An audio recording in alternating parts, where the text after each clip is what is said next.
Good time of day, guys! My name is Godzi, and welcome back to another episode of Higurashi When They Cry, Ch.3 Tatarigoroshi. Last episode, Keiichi went to Satoko's house, met her uncle, and is just like, yeah, fuck this guy. And yeah, that's kind of all that happened last episode, because last episode was pretty short, all things considered. And it was made a little bit longer, only because the way I recorded it, I wasn't able to edit it in my editing software, because for some reason, it just doesn't accept the way that I recorded it, so I had to upload just the raw footage. So hopefully that wasn't too annoying, just hearing me clear my throat once at the beginning of the episode before doing my intro, because that's what I do to test the mic, but yeah, regardless, I just finished watching the new episode of the anime, so we're gonna talk about that, meaning we're going into spoiler time, starting right now. So I'm gonna pull up the menu, and when I pull the menu down, you can unmute if you don't want spoilers for the new anime, so let's go. So, there's not really much to say about the new episode. It kind of just follows the same exact story beats as Tatarigoroshi so far, with some minor differences. Like, they don't show, like, a body at the beginning of the arc. Like, Teppei's lover's body isn't described at all. Also, there was a difference in that when Keiichi went to the baseball game, it was Rena who called him there rather than Satoko. And they had no plan to defeating Kameda, if Kameda was even there. Satoko just hits a home run when Keiichi gets there, and that's the end of that. And at the barbecue party, Shion said that she wanted in on the promise to not make Satoko cry, and she was talking about how she's Satoko's nay-nay, which I don't think she did in this, unless I'm remembering horribly wrong, but it stood out to me as something potentially different. If it's not different, then, like, oops, but I'm pretty sure that's different. And there was one other thing that stood out to me, but I don't remember what it was. I did just finish watching the episode, so kind of sucks that I can't remember what happened, but oh, right. When Keiichi was washing the bowl, Shion didn't come up to him, and he didn't talk to her about Satoshi. So that just didn't happen. And when he asked Rena and Mion about Oyashiro-sama's curse, Rena didn't have any outbursts at all. She just had a darkened expression, and that was the end of it. So, yeah. Don't really know how shit's going to change from, that episode through the rest of the arc. I can't really pinpoint any particular difference. Like, the thing that stands out the most probably is Shion, just talking about how she wants to be in on that, promise that Keiichi and Irie made. So, yeah. But other than that, I got nothing. I got no clue how it's going to continue. I'm still pretty confident that we're going to probably see Hanyu at some point. Hanyu and or Featherin, at least. That is, assuming that Satoko is in on the time loop, then I get the feeling that we're going to see something to more or less confirm that during this arc. So, yeah. And as far as my theory goes, I did actually think of something else. So, remember how I was saying that it's probably a game between Satoko and Rika, created by Featherin/Hanyu? I thought of what the mystery being put forth to them could potentially be. And are you ready for this? Nothing. I think there's just no goal. Like, I imagine Featherin just threw those two in there, and that's just kind of it. Like, it's just purely to torture them for some reason. What that reason would be, I don't know. But I could not think for the life of me of some goal that Featherin would be wanting Satoko and Rika to accomplish, other than literally nothing, and it's just Featherin being a dick. So, yeah, that's kind of all I got. Again, nothing really to back it up, but I've got hardly anything to back up any of my theories anyways. Really the only, piece of evidence I can really point to with, Satoko trying to solve something is the supposed murder-suicide with, Satoko and Rika and Onitamashi, and the supposed murder-suicide or mutual murder between Satoko and Mion in Watadamashi. So, yeah, if we get another murder-suicide in Tatarigoroshi, between Satoko and somebody else, then it's 100% Satoko is doing something. As for what it is, that's not necessarily, something we know at all, so, yeah.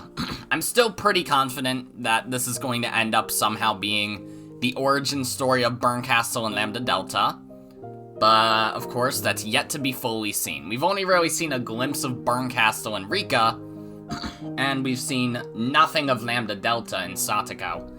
So, yeah, that's kind of it. Let's just continue. Welcome back, guys.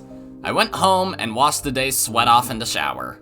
Normally, I could reset everything by taking a shower and forgetting all the bad things, but that didn't happen today. I got out of the shower to find fresh underwear placed neatly in the laundry basket. Normally I didn't stop to think about it, but today I felt happy at my mother's consideration. At the same time, however, it made me realize how much Satoko must be suffering. At the very moment I was appreciating this gentle kindness, Satoko might be being bruised by her uncle's cruel words. I went up to the second floor and shut myself in my bedroom. Then, facing my desk, I folded my arms. My topic of thought, of course, was Satoko. We'd thought that if we could just get a public agency to intervene in the right way, the problem would be solved. But with what Coach said, I didn't think it would be so easy. Satoko was obstinate, and she would stubbornly deny the abuse and try to endure it. And that was an act of atonement towards Satoshi, who had protected her before and then run away. As long as she thought that way, the situation wouldn't be so simple. But earlier, before Coach, I made a clear declaration. If I thought Satoko was in danger, then I would do what I had to. In the end, that meant I was just going to wait and see, too. Nevertheless, I thought I'd drawn a clearer line than Coach or my friends had. If the time came, I would report it. Over the phone. Given Satoko's personality, she might criticize me if she found out. But I believed it was ultimately the best decision. Wait, Keiichi Maebara. Would that really be all it took for the problem to end? Say that I reported it to a public agency, like the Child Consultation Center. What if they stuck to their wait-and-see attitude again like last year? I read that out of order, whatever. Last year, they decided to do just that, and the situation improved temporarily. But then the aunt, thinking herself a laughing stock, increased her tormenting in secret. In the end, things became more underhanded than ever before. This year it was her uncle. I had just seen him for the first time today, but the man seemed much more direct, much more violent than the word underhanded could imply. He wasn't like their aunt. No, not that subtle. He was more direct. He might also assault her with punches and kicks. That could easily be discerned from the bruises and such I saw on Satoko's body. Shit, you're too naive, Keiichi Maebara. However heroic it may seem to report what was happening, if it doesn't save her, then it doesn't mean anything. Reporting things to a public agency was only one option, and leaving everything to them would be dangerous. We would need something more to guarantee Satoko's safety. I scratched madly at my head, thinking, then tilted it back, wanting at least a little bit of calm. The memories of angry arguing with my friends today came to mind. I was embarrassed that I hadn't realized it until Rena said something. She was right. My house is big. Compared to all the houses with the straw-thatched roofs in Hinamizawa, it was really big. We did actually have empty rooms. I've never thought that we were affluent, but also never that we were poor. I just didn't admit it because people would think I was arrogant. But maybe my family really is wealthy. We had a few rooms we could lend to Satoko. The guest rooms are only in use when people related to my dad's job come and stay every once in a while. Plus, if we cleaned up a few of the rooms my dad uses for storage, they could work for her as well. As for food expenses, that might have been a more serious problem than a kid like me could imagine. Lunch every day would be manageable. All of our friends would just have to bring a little bit more for lunch than they usually did. With everyone pecking at everyone else's food anyway, it would be manageable.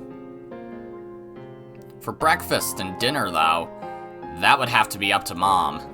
I would need to convince her to lend Satoko more than just a room. Of course, I don't even think convincing her of that would be easy. About how much did it cost for one person to eat? How many tens of thousands of yen per month? They couldn't complain about it if I shouldered that, could they? I only had 10 or 20,000 yen in savings, but it was something. I actually had even more thanks to New Year's gifts and such, but my parents had taken all that and put it into a fixed time deposit. If I could get access to that, it should add up to a lot of money. And if I got that far, I should ask Mion and Rena to share some of the burden. Of course, I wouldn't depend on that. Rena got mad at me, didn't she? About how I shouldn't just shove responsibility onto others? I'd have to ask for help. Even so, I'd basically be saving her myself. I would follow through on it. No, but it wouldn't be only food expenses. There were a lot of other things that you couldn't do without, like baths and laundry. My mother was awfully methodical and strict about cutting out inefficiencies, and for once, that was troublesome. She might even make reference to the money it would cost for the detergent Satoko would use for her own clothes. I couldn't think only about food expenses. I needed more money. Hey, wait, Keiichi Maebara. Since when was all this about money? Even if you could afford it, you would need your parents' permission first. They'd be looking after a young girl for a really long time. What would I say to persuade them? Just calm down a little bit, Keiichi Maebara, and you'll realize right away that you can't. Even if you ask them seriously, they would tell you to call the police. Even if you manage to gain their empathy, why should the Maebara family have to shoulder all of the burden by itself? That's what would happen. That was it. It was very sad and frustrating, but no matter how much I wanted to help, my resolution alone couldn't save anything. Our kids, are they really this powerless? I felt frustrated. I believe my feelings were stronger than anyone else's. I even thought they were stronger than Coach's. And yet... At that point, there were 2 knocks at my door, and Mom poked her head inside. Were you awake? I've been calling you for dinner for a while. Oh, yeah, I'm coming. As someone financially dependent on his parents, I shouldn't say this, but I just sat around doing nothing and food suddenly appeared. It felt so natural to me that I'd shamelessly thought of it as the responsibility of the parents who gave birth to me. But when I realized that natural thing was actually a right, I came to realize just how hard it was to grant that privilege to others. Even the boring meal in front of me, no better than it ever was, had more meaning than that tonight. There was food for 3 on the table right now. For Dad, for Mom, and for me. I couldn't imagine how hard it would be to add another place at the table. Think, Keiichi Maebara. If it was hard to make food for 4, then just think about how 4 people could eat food made for 3. No. I changed around the way I thought, and with that I began to consider an unthinkably bold plan. That's right. I didn't need to get my parents' permission.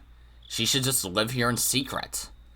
I got upset when I found out a while ago, but... Okay, Austin. But if I remembered right, if you climbed out the window and then shimmied down the first floor roof or the gutter, you could go in and out of the house directly from my room. Satoko's physical ability far surpassed my own, so it would be even easier for her. I hadn't even thought about it, but her living here secretly was actually a necessity. I'd only have to bring Satoko to my house when the public agency said they would wait and see. In other words, if Satoko's uncle continued to be her guardian. If, in such a situation, word got out that she was here, her uncle would barge in and drag Satoko back with him. Her uncle was her rightful guardian, so my parents would hand her over without an argument, no doubt. So, I needed to keep it a secret that she was living here. If it needs to be a secret, then having my parents' help would mean a lot, but gotta deceive your allies first, like they always say. Okay. Persuading my parents was an unrealistic proposition, so I'll search for a way to have her live here in secret. When I was around, she would just have to be really quiet in my room on the second floor. The issue was the daytime. If she was hiding from her uncle, then she shouldn't go to school. It might be lonely, but not going would be the better option. I could easily teach Satoko the stuff she learns in her grade. Actually, during school, I mostly help all the younger kids out rather than study my own stuff. During the day, I would need to go to school, so I wouldn't be at home. My parents respected my privacy now that I was this age, so they wouldn't go snooping around in my room while I was gone. I think. If she holed herself up in my room, it would be okay, right? If my parents did come, thanks to where the second floor was, she could hear their approach from the sound of them coming up the stairs. And there would be a little bit of time before they got all the way up. I estimated a few seconds that she would be able to hide herself in the closet. Wait, Keiichi. Something doesn't make sense. If she can't go to school, then what'll she do for lunch? Calm down already. I could just leave her my own lunch, couldn't I? I should just go to school without lunch and get everyone else to split theirs with me. Okay, that's good. No more contradictions or oversights, right? Oh, breakfast and dinner. I could somehow get her to go without breakfast.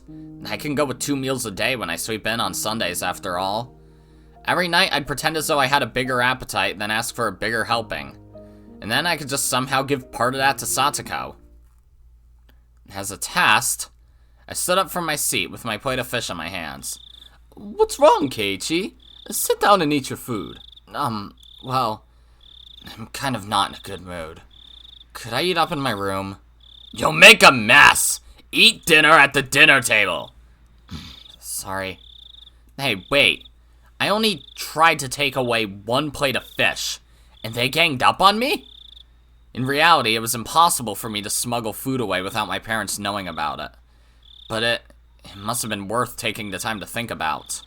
There must be some trick, some method to avoid them realizing. Even if I can't think of one today, I might think of one tomorrow. My appetite was rapidly fading, so I finished early and went back to my room. I went back there and tried to think about it from Satoko's point of view. For example, let's say my parents were coming up the stairs right now. I've got to hide! I opened the closet. Clatter, clatter. It didn't open quietly. Hey, wait, didn't it always open real smooth and quiet? Why was it suddenly doing this now? Was this house even structurally safe? Was it already showing signs of dilapidation? Or were the hinges just not greased well enough? Could I just apply some lubricating wax? The sound itself may have been soft, but it left me uneasy as to whether my parents would detect it happening when they climbed the stairs. But this was an easy problem. I could do something about it. I just had to fix it up a little bit so it didn't make noise anymore. For now, I'll close myself in the closet as though I'd successfully hid. I basically always left my futon out on the floor. I couldn't think of any real reason my parents would want to go into my closet. Even so, there still might be some reason they would. I might need to construct some sort of camouflage so that she wouldn't be noticed even if they did open it. But the more she worried about that, the less time she'd have to actually hide, meaning it would be more likely they'd hear a noise. And then, I suddenly had to go to the bathroom. The bathroom? The need to use the toilet. So obvious, and yet such a fatal flaw. The only bathroom was on the first floor. It'd be absolutely impossible for her to use it without my family realizing. I might need to set up a portable toilet, like a chamber pot, I guess. Satoko would hate it, so she could go in my room. But the stench would be pretty terrible. Anyone sensitive would probably notice the smell without even coming into the room. The bath was okay, though. She could just take a bath when my parents were out, but I couldn't do anything about a toilet. When her stomach started to hurt, if my parents were lazing around downstairs, she'd be in trouble. It was then that I noticed that I'd been clawing at my head with both hands. I sat down in the dark closet with my knees against my chest. I buried my face in them and tore at my hair. The more I thought, the more contradictions popped up. The more I thought, the more things failed. And the more I worried, the more I was reminded of how little power I actually had. My back started to hurt from staying in a cramped place for so long. But if I was to shelter Satoko, I would need to force her to feel this pain.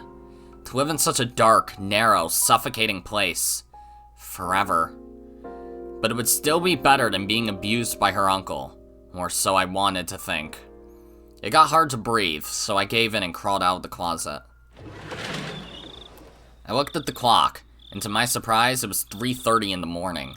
Christ. It had felt like so little time, but it was so unbelievably long. When I realized that, I was slammed with a terrible urge to sleep as if the time had only just caught up with me. I didn't have enough strength to fight it, and I fell flat onto my futon. Shit, I can't just go to sleep like this. If I waste any time, that'll mean I'm taking the same wait-and-see attitude that Mion and Coach and everyone else did.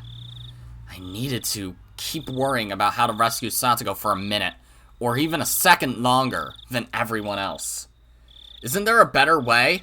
Isn't there a better way? That one phrase I spoke to myself swirled around and around in a spiral, and steadily took over my entire mind. For my last moment of consciousness, I thought. There were a lot of blind spots in what I'd considered tonight, but I absolutely wasn't wrong for having those ideas. Tomorrow I would suggest this bold plan to the others. Mion might be able to help somehow, and Rena was really sharp, so she might have a good suggestion. And above all, we needed to rescue Satoko once again, with everyone helping out. I felt pathetic for letting myself fall asleep. I'm sorry, Satoko.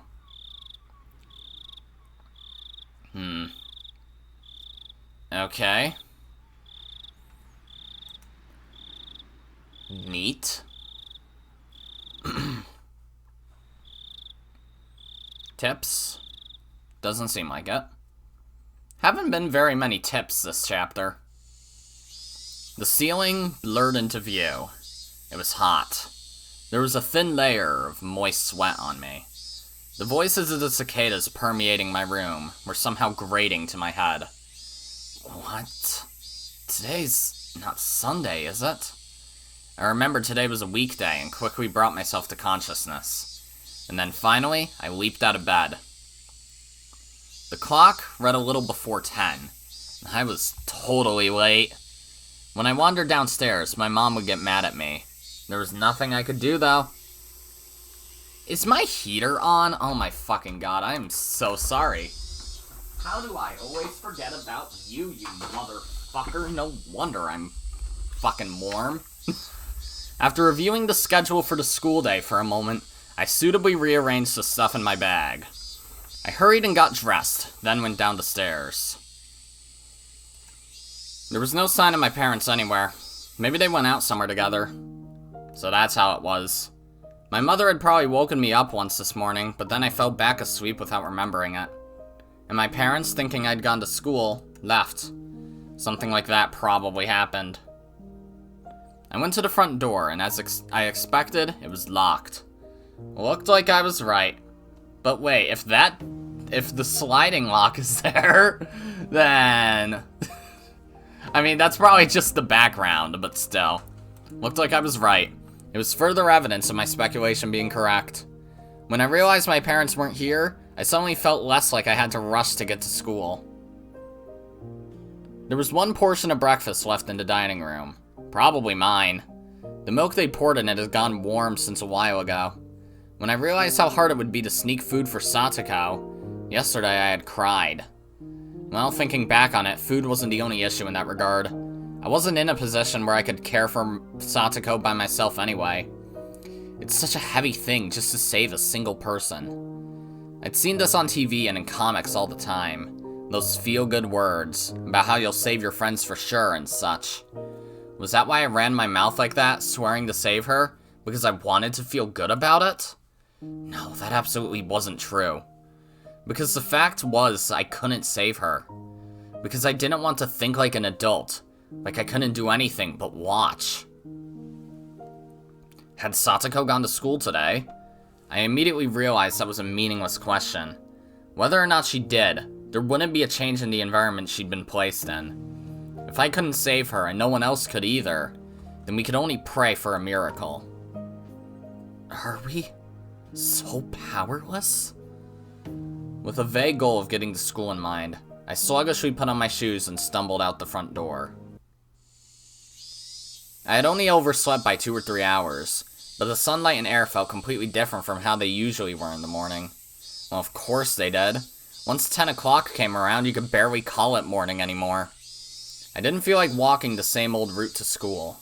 I needed to ultimately end up there, but it was like I didn't want to choose the shortest route, the most proactive one to get to school. Put in a more positive light, maybe I wanted some time to walk by myself and think. I had to go to school, partly to make sure Satoko was safe. But I hadn't come up with any plans yet. Nothing since last night. So the path I took from my house was in the complete opposite direction. If I went this way, I'd pass Rena's house, and the dam site. It would be quite a detour. I calculated how long of a detour it would end up being. Then, satisfied with the answer, I started to walk. Rena had brought me to the dam site a few times. One section of it had turned into an unlawful, oversized garbage dump, and Rena really liked going fishing for junk in there. Without that, she'd come off as a completely normal girl, too. I can think of a few other qualities she could do without, but whatever. The view quickly opened up wide, and I was hit by a strong wind. There was no shelter here at this big dam site. Maybe it was a good thing I came here, I thought. At the very least, it was more healthy to think about stuff in a place like this instead of my cramped bedroom. I took a deep breath and filled my lungs with the rich, cold air unique to Hinamizawa. Ring, ring. I turned around reflexively. It was a bicycle bell. Considering where I was standing, I don't think they were trying to get me out of the way. They'd rang the bell because they wanted something from me. Oh, hey, howdy. Been a while, dude. Hey, excuse me. You're from Hinamizawa, right? Yes, why? I've seen this person around a few times. Right, I remembered. His name, I think, was Tomitake, a freelance photographer who lived in Tokyo. He would zealously visit Hinamizawa every season to take pictures. Or so Mion and the others told me, I think. Could you tell me how to get to the Furude Shrine from here? I think I left my map at the inn. I don't know where to go. The shrine? From here? I knew where everything was in my head, but explaining how to get there was difficult. I was a little irritated at having been bothered for this, but when I realized it meant my detour actually meant something, that feeling faded quickly. I'll tell you, but it's a little difficult to explain. I could bring you there if you don't mind. Really? I would be in your debt. Thanks a lot. But are you sure? Did you have something to do? Tomitake-san finally appeared to have realized how strange it was for a student like me to be here at this time of day. I smoothly told him not to worry about it, then turned my back and started walking towards the Furude Shrine. Tomitake-san hurried to turn his bike around and came after me. Sorry. Don't worry, all guys have times when they need to split up from the pack and be lone wolves for a while. What a free-minded freelancer. It was easier for me, too, that he was under that impression. I'm Tomitake, a freelance photographer. I specialize in wild birds and landscapes. I'm still pretty unknown, though. It seemed absurd for him to introduce himself when I was just showing him to the shrine, but he gave me his name, so I needed to give mine back. I'm Mayabara. Pleased to meet you, I guess. Mayabara-kun, pleased to meet you. He seemed like a pretty silly man, but that felt kind of good considering I'd been suffocating with worry over Satoko all night. Along the way, Tomitake-san spoke at length to me about how precious the nature in Hinamizawa was, and how it was a treasure trove of rare wild birds, despite my not having asked. I wasn't interested in what he had to say, but he seemed to be enjoying himself, so I left him to it. Alright. These steps will take you up to the shrine grounds. Thank you. You really helped me out. I think I'm a little late. As Tomitake-san mumbled to himself, he left his bicycle nearby and started to climb the stairs quickly. I didn't have a watch, but as far as my internal clock could guess, it was still a little late in the morning. School wasn't very far from there. Maybe I could kill a little more time until then. With that in mind, I went up the steps in pursuit of Tomitake-san. When I reached the top of the long staircase, I arrived at the wide-open shrine grounds that were too grand-looking for this tiny village. Tomitake-san. Oh, there he is. It looked like he was supposed to be meeting someone here. Then he got lost and ended up being late. He was bowing to a lady who must have been the person he was meeting. Takano? Yep. That lady. I knew her. Oh, is that you, Mayabara-kun? Hello there. Are you off from school today? What? Oh, Mayabara-kun, you followed me. I wasn't really planning to. I just wanted to kill some time. Oh my. Arriving at work late like an executive. How refined. You certainly are famous, taking the time to look like a big shot. What was I, a celebrity? Well, she did say my name out of nowhere anyway. I was oddly concerned about what she meant by famous. Oh, you still can't remember my name? This is Mio Takano-san. She works at the village clinic. Mayabara-kun, you seem healthy, so you probably haven't been to the hospital much, have you? Now that we're finally acquaintances, the next time you're sick or anything, I suppose I'll give you a little bit of special treatment. This lady named Takano-san, I kind of didn't remember her. Maybe we'd passed each other on the street a few times, but I was pretty sure this was the first time we'd talked. Well, this is Hinamizawa. Even if I don't know a person's name, it's not unusual for them to know mine. I glanced at Takano-san, and she saw she had a bag and a camera. Are you photography partners? Was that why you were meeting each other? Oh, we're nothing like partners. I am but an amateur, and Jiro-san is gently initiating me into it. Right?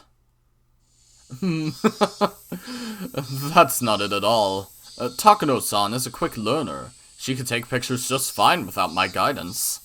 I mean it. I couldn't tell which of them was ahead in the conversation. Well, they were certainly one couple you wouldn't get tired of watching.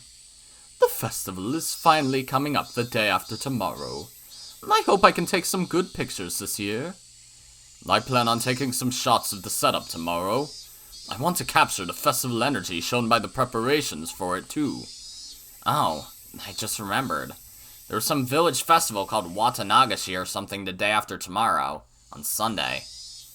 They hold a service with a pile of old futons in order to give thanks to Hinamizawa's guardian deity, Oyashiro-sama, I think. Oh, you're correct. You have quite extensive knowledge, despite just having moved here. Yes, it is a festival, to give thanks to Oyashiro-sama.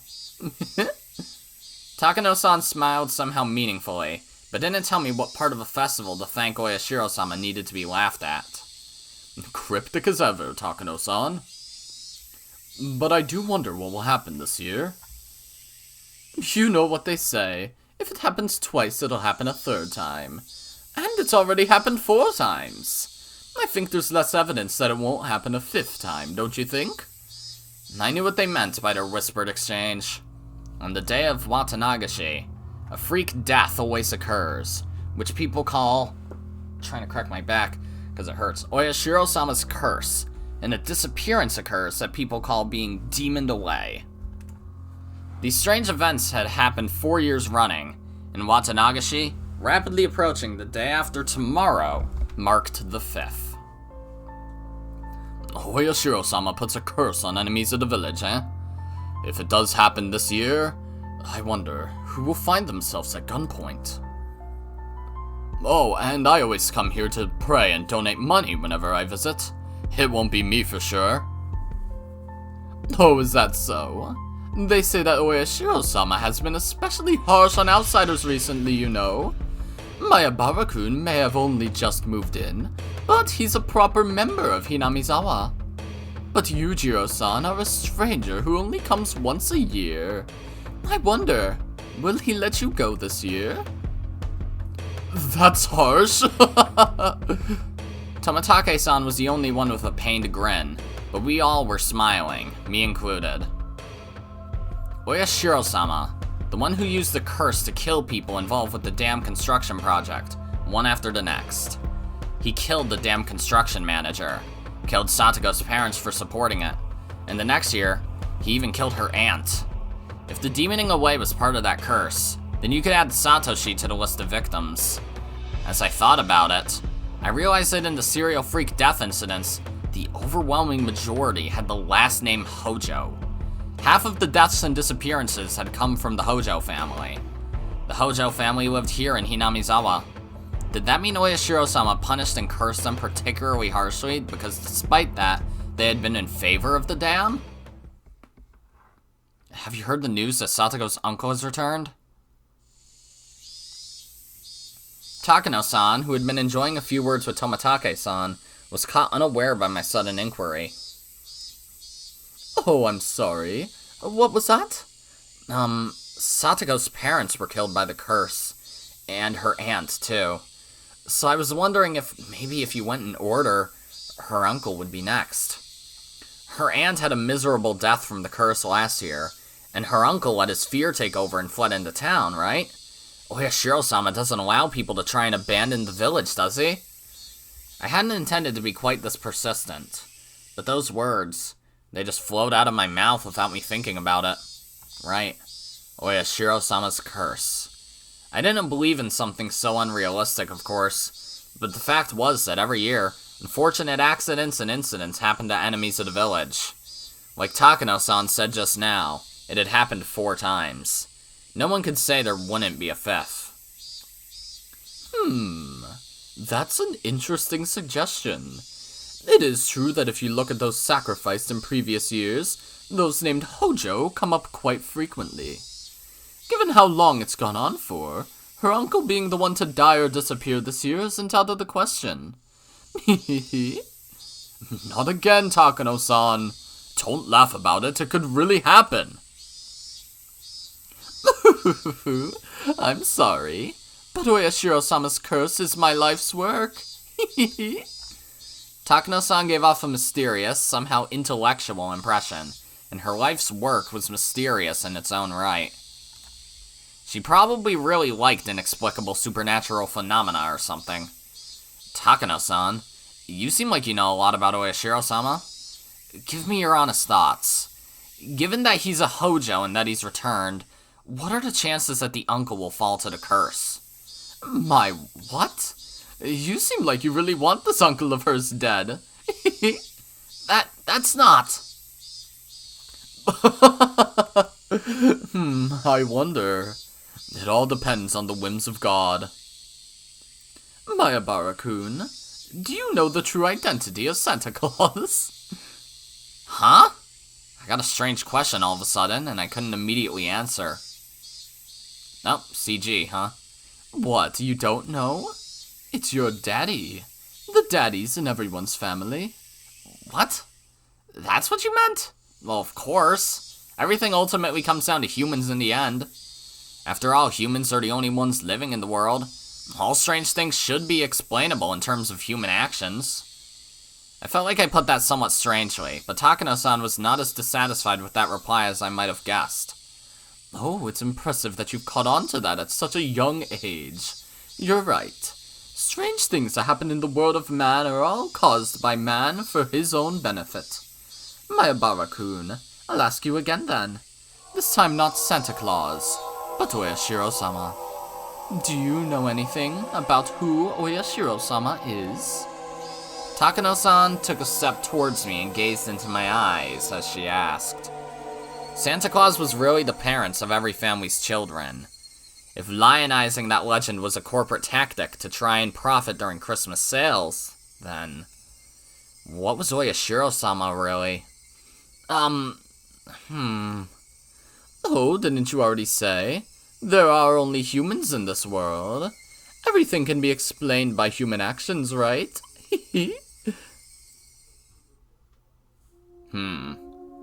Mayabara-kun, keep this to yourself, okay? The string of freak death incidents attributed to Oyashiro-sama's curse. Takano-san's view is that they may be premeditated homicides performed by the people of Hinamizawa and based on some kind of ceremony. No, don't misunderstand me. My life's work is to research teachings, thoughts, and cultures from the viewpoint of folklorism. I don't really care at all about who the culprit really is. Just keep that in mind, please. I could tell only that she was saying some crazy stuff. To use a food analogy, like you'd force feed a duck to be fattened, she forced her words down my throat. That's what it felt like. To understand that in the first place, you have to go all the way back to ancient times, when Hinamizawa was called Onigafuchi, or the Demon's Abyss. The Transcendents who lived there believed themselves to carry the blood of demons, and so were only half human. Takano-san, having entered her home field, leaned forward and began to speak of ridiculous matters. Tomitake-san realized she was overawing me and interrupted for me. Takano-san, you can't just chatter on about that stuff to Mayabara-kun. Look, he's really confused. Oh my, are you? If you want to hear more, ask me anytime. I have heaps of the grotesque stories that boys your age seem to love hearing. Thank you. If I feel like it, I will. For now, I softly and safely gave my refusal. Takano-san seemed a little unhappy that Tomitake-san had rained on her parade, but she stopped talking about it then. Even so, it was still a very interesting story. That Oyashiro-sama's curse, which we thought of as strange freak deaths, were really homicides, perpetrated by people of the village. Well, I mean, if you thought about it logically, it would have to be. People wouldn't be dying because of a curse. Someone's obviously killing people and making it look like one. Indeed. As for who that is, it might be safer not to try and find out. You seem like you know, Takano-san. You may not have proof, but you seem like you believe it. Oh my, why do you think that? I just kind of felt it vaguely. It didn't seem like her extreme passion for this research would calm down just because these things were taboo, or because it was safer and easier. This person loved walking through the profound, forbidden abyss of risks and taboos. Let's leave it at that, Keiichi-kun. I just helped you escape, and now you're trying to talk about Oyashiro-sama again. I wanted to take a nice walk while it was still cool. Tomitake-san seemed a little disappointed not to be able to go on the date he'd planned since I had brought up a weird topic. But right now, there was something I wanted to ask, just for a little bit. And that was about whether Satoko's uncle will be chosen for the curse this year.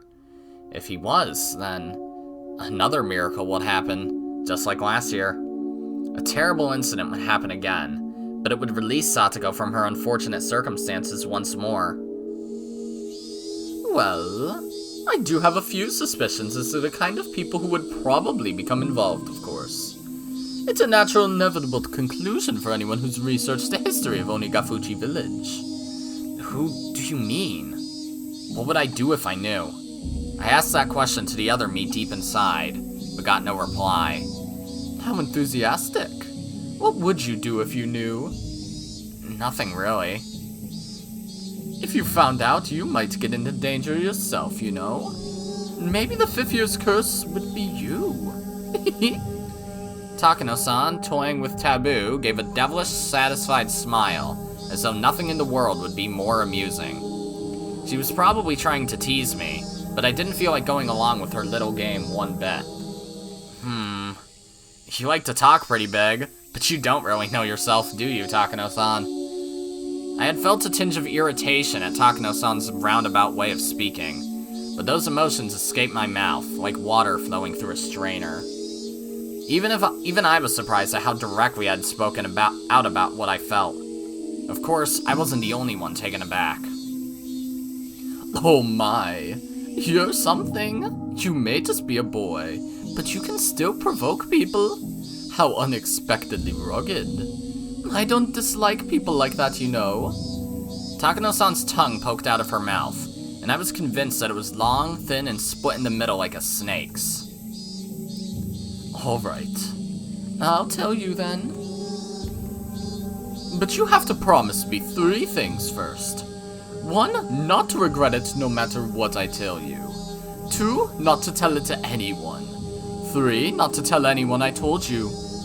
I gulped firmly and nodded. Tomitake-san made an exaggerated expression of distress, gave a dry, vague smile, and lit a cigarette. Please tell me, who is putting this curse on people? Who is it? Who's deciding who gets cursed? And after I said that, I finally realized why I wanted to know.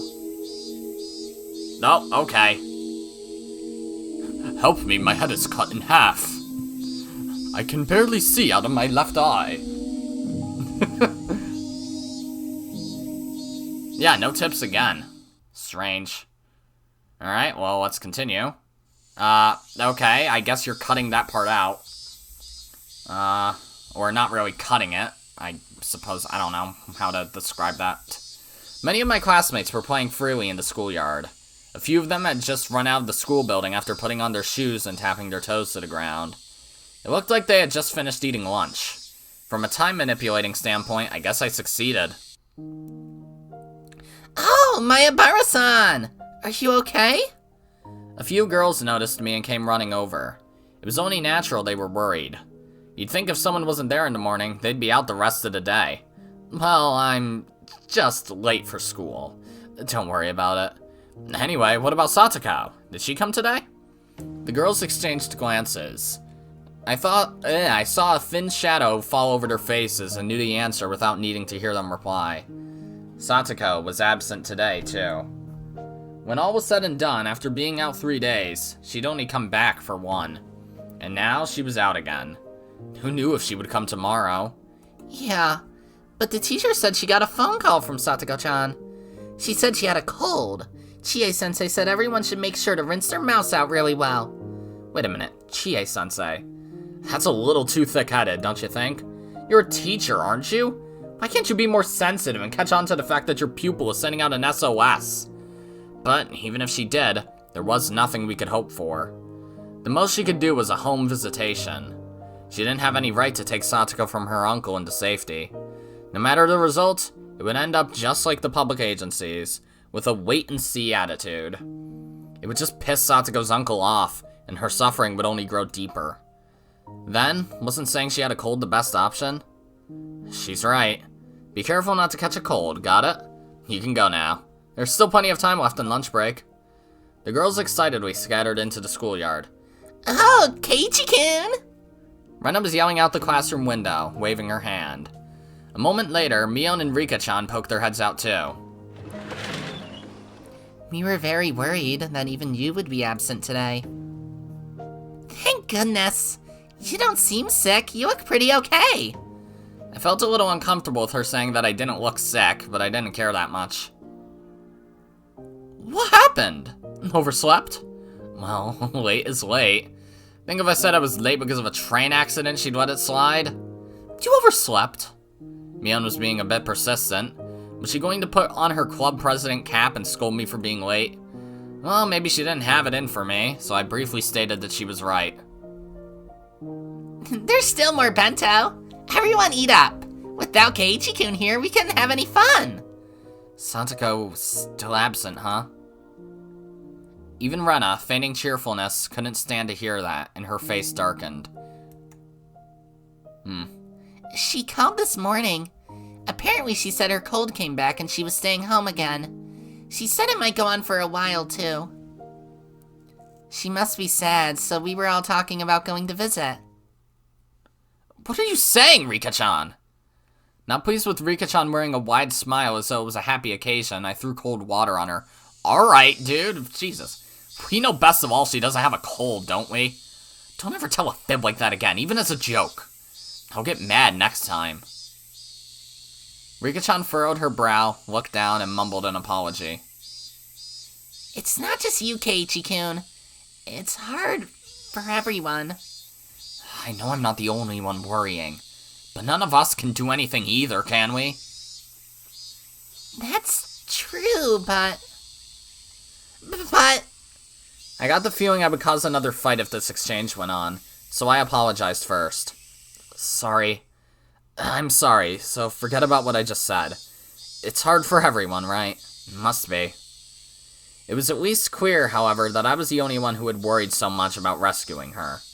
At the very least, everyone else probably got the normal amount of sleep last night. Probably had good dreams, too. They definitely hadn't stayed up all night thinking so desperately. I know it might not be what you want to hear right after you get to school, but you were late today, Kei-chan. Did it have anything to do with Satoko being absent? Huh?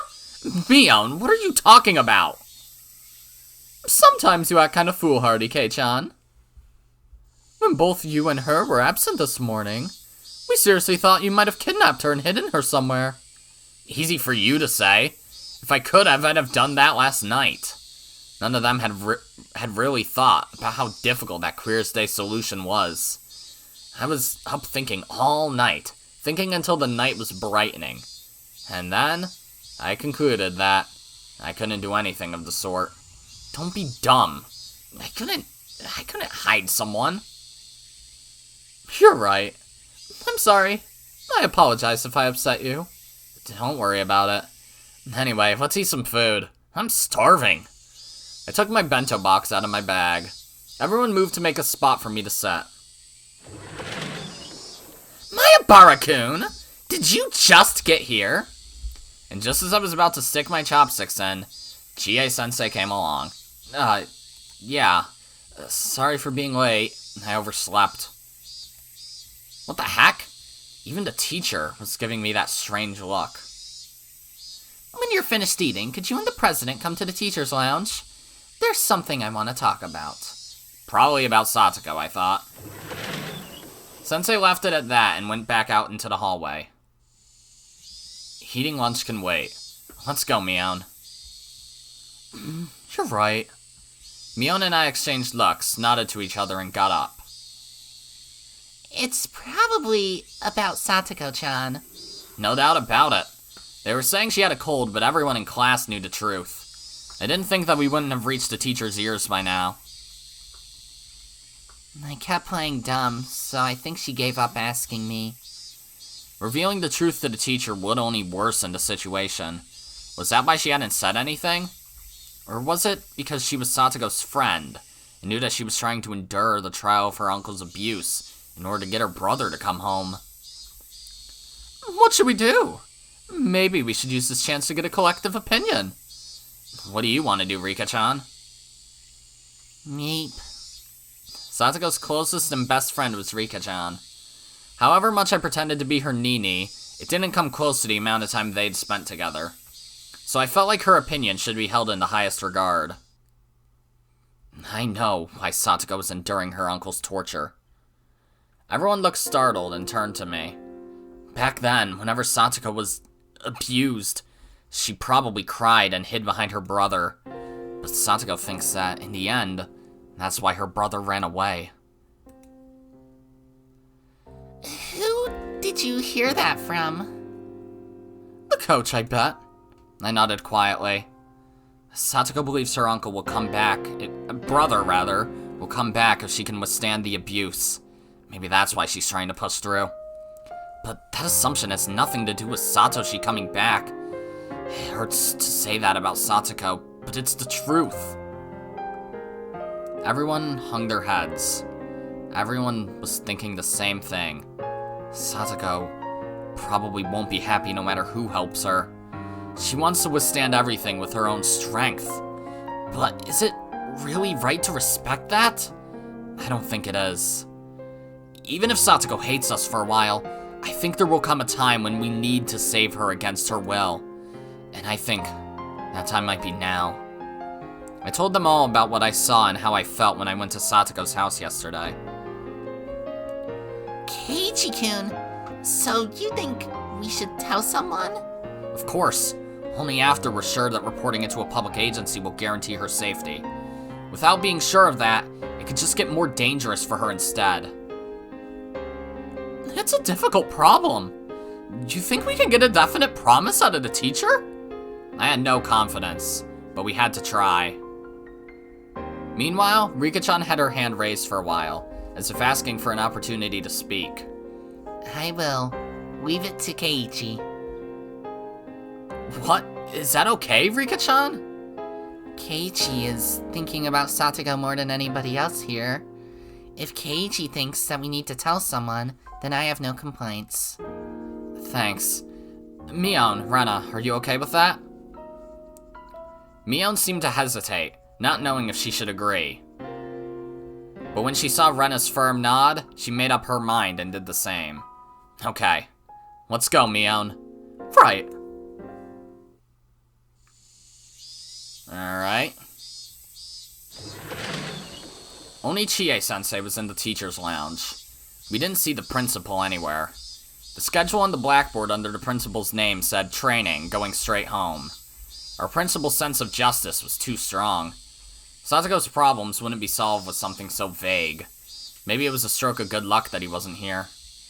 When the teacher saw Mion and I come in, she closed up her curry bento, saving the rest for later. Sit over there, please. She told us to take a seat in the chairs directly in front of the principal's seat. I hadn't sat in this chair since doing the paperwork for transferring in. The two of us sat there uncomfortably, before the teacher walked over carrying a notebook and a ballpoint pen and sat in front of us. Mayabara-kun, you were absent this morning. Did something happen? I'm sorry, I overslept. Really? I have no reason to lie. She narrowed her eyes at me in suspicion. Now I was sure of it. She wanted to talk about Satoko. In any case, I think you two already know, but your friend Hojo-san has been away frequently lately. Neither Mion nor I had anything to say in response, but the teacher proceeded, not minding. Would you happen to know anything? There are some people in class spreading bad rumors. Mion looked down and remained silent, as though she were being lectured. She sent me a quick glance. Everyone had made up their minds. They'd be leaving things to me. Mion-kun? Or you, Mayabara-kun? I won't get mad for anything, okay? If you know something, I just want you to tell me. Sensei, can we ask you a question first? She must not have anticipated that response. She looked surprised. I don't know what rumors are going around about Satoko in class, but if those rumors happen to be true, what would you do, Sensei? Well, what would I do? If it's true, then I can't leave it alone. Can't leave what alone exactly? What would you do? Sensei's eyebrows shot up. Maybe I said it like I was trying to pick a fight. Mayabara-kun! I'm being serious here. So am I. I'm also being completely serious right now. Please answer me. If it were true, what wouldn't you leave alone? Sensei took a few breaths, then began to speak slowly. First, I'd have to visit Hojo-san's house to confirm the situation. Her uncle might get mad and drive you away, though. Well, okay. Let's say you did meet with Satoko and her uncle. Then what? Then I'd ask whether it was true. Once I got the facts, I'd go from there. Please stop talking so vaguely. What exactly would you do? Even despite my tone being so provocative, Chie-sensei bit back her emotions and listened calmly. I thought then that she was a good teacher. Chie-sensei really did have her students' best interests at heart. But she didn't have the power or the authority to save Satoko. If she let her sense of justice run away with her, the situation could get more complex. Sensei folded her arms, and for a few moments, she closed her eyes as though mentally concentrating. And when they opened again, there was a strictness in her eyes I'd never seen before. There's a law called the Child Welfare Law. It clearly states that abuse against children will not be allowed, no matter who it is. So it would seem. Then what? I'd contact the Okinomiya Child Consultation Center. You said just now that I would be turned away, didn't you? Child welfare officers can bring the police with them if the situation demands. They will not submit to intimidation. How many days would it take after you contact the social worker and submit the paperwork for her to be saved? It would be the same day. Their job is to guarantee the immediate safety of children. I know that. That's if they decide there's an urgent need. If they didn't, then they'd do the same as you. They'd go from there. They'd just wait and see, right? They'd just watch. It'd make Satoko's uncle's mood sour, and Satoko would be stuck with him there. Kei-chan, that's going a little too far. I'm not lying, am I? Last year, the year before, whatever. That's exactly what happened when the child welfare people came, isn't it? And what happened then? Sensei would know about it a lot better than I would. I had said too much. I didn't need Mion to tell me that. I was talking crazy and itching for a fight. I was supposed to be telling her about the situation only after I was sure we could save Satoko, but I basically told her everything right from the start. Chie-sensei looked at the clock, stood up, and picked up the phone at the principal's seat. Hello? Put me through to extension 3455, please. Is this okay, Kei-chan? Is this really okay? It was too late. The die had been cast. Now we could only pray. Oh, thank you for answering my call. I'm Chie, a licensed teacher at the Hinamizawa branch school. Would Director Watanabe happen to be in the guidance office? Yes, that's right. Something urgent came up, so I'd like to contact the principal as soon as I can. Yes, thank you. Please tell him immediately. Yes, thank you. The teacher put down the phone and tilted her head back and took a breath like I always did. I'll ask the two of you again. Are the rumors going around class really true? Yes. Yesterday I went to Satoko's house, and I saw for myself just how bad it really is. You can leave the rest to me. I'll definitely do something for Satoko-chan. Something? Please stop saying such ambiguous things. Not something, we have to save her! If they end up deciding to wait and see again, how do you plan on taking responsibility? While I was yelling, the phone rang. Chie-sensei snatched the receiver up first. Hello? Oh, I apologize for interrupting your training. Yes. Actually, it's about the issue with Satoko Hojo-san. Yes. Sensei waved us away, telling us we could leave now. Mion went to leave, but I held my ground. I had a responsibility to make sure she stopped saying such vague, ambiguous things. If it didn't look like she was going to say anything substantial, then I'd tell them the truth, even if I had to steal the phone from her. Yes. No, I haven't contacted them yet.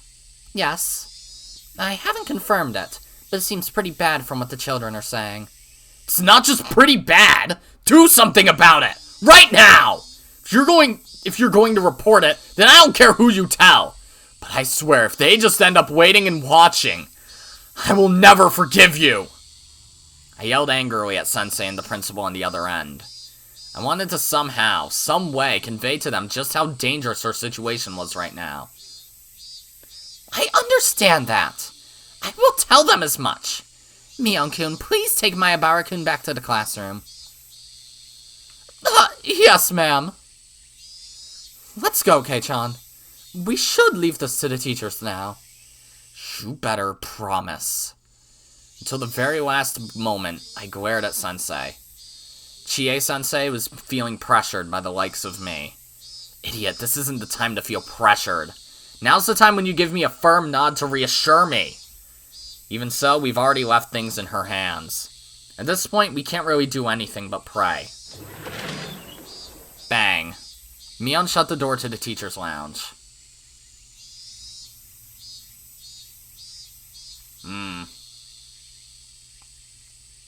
Interesting. Yeah, I really don't remember much from how this, chapter plays out. Oh, we got tips. Alright. Article and stats from the Ministry of Health and Welfare. Achievement unlocked, influence. Alright. Article. Most of the tips are just books. Article 2, definition of child abuse. The term child abuse means the following acts committed by a custodian, meaning a person who exercises parental authority, a guardian of a minor, or other person who is currently engaged in the custody of a child. Hereinafter the same shall apply. Against a child, meaning a person who is under 18 years of age, hereinafter the same shall apply.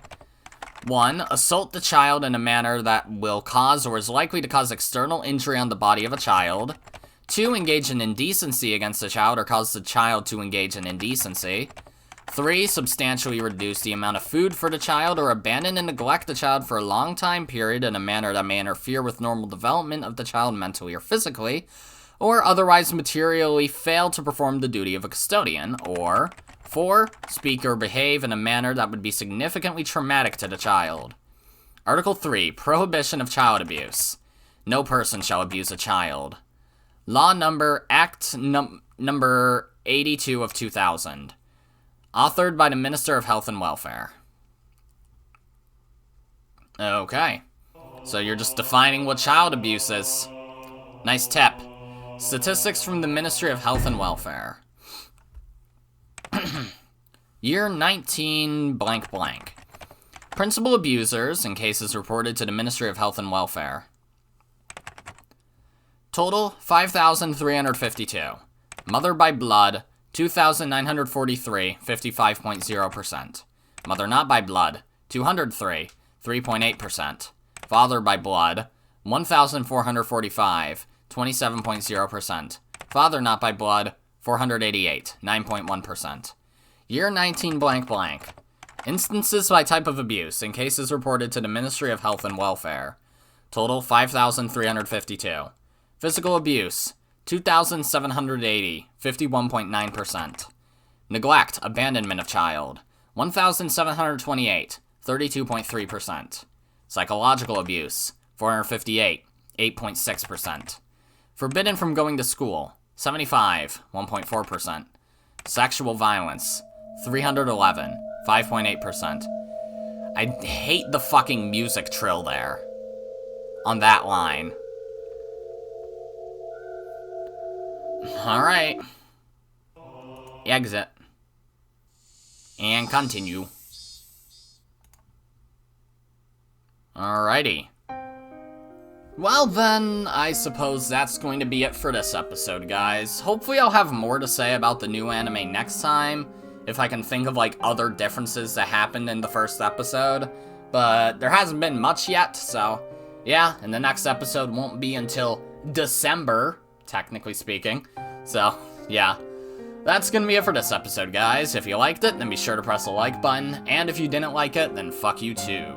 Remember to subscribe, follow me on Twitter, and hit that notification bell to stay up to date on all my videos and stuff. And as always, my name is Godzi, and I will see you all next time. Goodbye!